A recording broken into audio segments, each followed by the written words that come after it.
हर हर भोलेनाथ, जय शिव शंभू। दोस्तों, बहुत अच्छा लगता है जब आप मुझसे कमेंट्स के द्वारा अपनी बातें शेयर करते हैं। अपनी कोई समस्या हो उसके बारे में पूछते हैं, उसके संबंध में कि कोई उपाय हो तो बताइए। हमारा वह कार्य रुका हुआ है, नहीं हो पा रहा।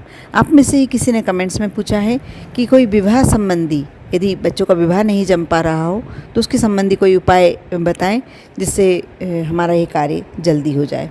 आपने बहुत ही अच्छे समय पर यह प्रश्न पूछा है, क्योंकि अभी नवरात्रे चल रहे हैं और नवरात्रे में की पंचमी तिथि के लिए करने के लिए गुरुजी ने बहुत ही सुंदर उपाय बताया है, जिसे आप यदि कर लेते हैं तो पक्का 3 महीने के अंदर आपके परिवार में जिसका भी विवाह संबंध नहीं जम पा रहा है, यदि उससे ये उपाय करवा लिया जाए तो 3 माह के अंदर उसका विवाह अवश्य जम जाएगा। दोस्तों, ये मैं प्रदीप मिश्रा जी की कथा में जो सुना है वही उपाय आपको प्रयास करती हूँ कि वैसा की वैसा ही बताऊँ। और मैंने पहले पुराने वीडियो में यह उपाय डाला भी था और कई लोगों ने गुरुजी की कथा द्वारा भी सुनकर करा, और जिनने मेरे वीडियो को देख के भी किया उन्होंने भी बहुत धन्यवाद दिया था कि आपको बहुत बहुत धन्यवाद, आपने यह उपाय बताया और हमने किया, हमको इसका अच्छा परिणाम मिला। वैसे ही गुरुजी के पास भी अनेक लेटर पहुँचे थे, अनेक खत पहुँचे थे कि हमने उपाय करा और हमारे घर में जिसका विवाह नहीं जम पा रहा था उसका विवाह संपन्न हो गया। कई लोगों ने कथा में उस बच्चे को लेके भी आए थे जिसका विवाह इस उपाय को करने के बाद संपन्न हुआ था। आज मैं उपाय आपको बताने जा रही हूँ। 13 अप्रैल पंचमी तिथि पड़ रही है, 13 अप्रैल शनिवार के दिन आपको करना ये है कि आप एक आम का पत्ता ले लीजिए। आम का पत्ता साफ स्वच्छ और थोड़ा सा लंबा और बिल्कुल कटा फिटा टूटा फिटा ना हो, क्योंकि आप जब कोई भी पूजन के लिए सामग्री उपयोग में करें सबसे पहला ध्यान ये रखें कि वह साफ़ हो, स्वच्छ हो।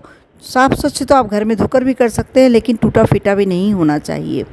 आपने आम का पत्ता ले लिया, थोड़ी सी हल्दी एक कटोरी में घोल लें, बिल्कुल ज़रा सी चुटकी भर के, और थोड़ी सी ही आपको कंकु सिंदूर दूसरी कटोरी में घोलना है, पेस्ट बनाना है। अब आपने आम के पत्ते पर एक स्वास्तिक हल्दी के, जो हल्दी घोली थी आपने, हल्दी का पेस्ट बनाया था उससे स्वास्तिक बना लें, और दूसरा स्वास्तिक उसी के नीचे सिंदूर से बना लें जिसका पेस्ट आपने बनाया था। अब आपको करना ये है, थोड़े से चावल ले लीजिए। चावल भी आप ध्यान रखिए कि अक्षत होना चाहिए, टूटे फूटे नहीं होना चाहिए। थोड़े से ही लेना है, 8-10 दाने। थोड़े से उसमें से आधे तो आप उसको कंकु में रंग लीजिए और आधे चावलों को हल्दी में रंग लीजिए। जो हल्दी वाले चावल हैं आपके हाथ में, उसे जो कंकु वाला स्थान है वहाँ रख दीजिए, स्वास्तिक बनाया है वहाँ रख दीजिए, और जो हल्दी वाले स्वास्तिक पर जो कंकु से रंगे थे वाले चावल रख दीजिए, वो अक्षत रख दीजिए। अब जिस बच्चे का विवाह नहीं जम पा रहा है, अब ध्यान से सुनिएगा आप, जिस बच्चे का विवाह नहीं जम पा रहा है उसके हथेली पर आप इस पत्ते को रखिए। इसमें आपने स्वास्तिक बनाए हैं 2, उस पर कंकु से रंगे हुए और हल्दी से रंगे हुए चावल रखे हैं। अब उसको हाथों में, दोनों हाथों को खुलवा कर और उस पर हथेली पर आपने आम का पत्ता रख दिया।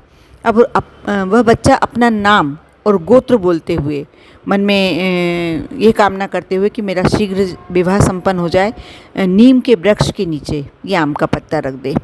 आप देखना, इतना मात्र कर देने से आपके घर में जल्दी ही शहनाई की गूंज सुनाई देगी। कर देखें। विश्वास के साथ यदि आप यह उपाय करते हैं तो यह उपाय 3 महीने के अंदर आपको इसका प्रतिफल मिल जाएगा। विश्वास करके और ये उपाय अवश्य कीजिए। ओम नमः शिवाय।